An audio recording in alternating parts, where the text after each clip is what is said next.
एक जंगल में टुनटुनी चिड़िया अपने बच्चों के साथ रहा करती थी। माँ, मुझे बहुत जोर से भूख लगी है। चुप हो जा मेरे बेटे, चुप हो जा। मैं तुम सबके लिए खाना लेने जाऊंगी। माँ, मुझे भी भूख लगी है। ठीक है मेरे बेटे, मैं जा रहा हूँ। तुम सब सही से रहना, कहीं जाना मत। टूनी चिड़िया ने खाना की तलाश में चल देती है।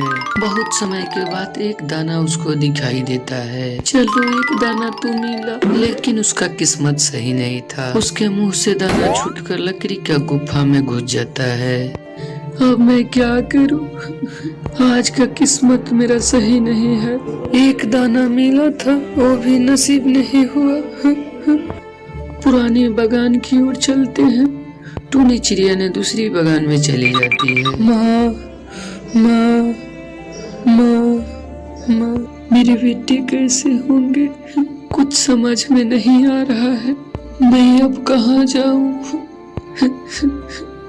लेकिन वह बहुत मजबूर थी। पूरे जंगल घूम लिया, कहीं भी एक दाना नहीं मिला। लेकिन एक और दाना दिखाई देता है। टूनी चिड़िया ने उस दाना को उठाकर चली जाती है। रास्ते में कालू कौवा से ठोकर खाकर गिर जाती है। बचाओ, कोई है? माँ, माँ, माँ, माँ। टूनी चिड़िया और कालू कौवा के सिर से खून गिरने लगता है। बिट्टू मेरे बेटे। टूनी चिड़िया को अपने बच्चों के बारे में चिंता था। मेरा बच्चा भूखे कैसे होंगे? टूनी चिड़िया ने अपने बच्चों के पास चली जाती है, लेकिन कालू कौवा बहुत बुरा आदमी था। बिट्टू, बिट्टू, बिट्टू, मेरे बेटे बिट्टू, अब इस दुनिया में मेरा कोई नहीं रहा। बिट्टू।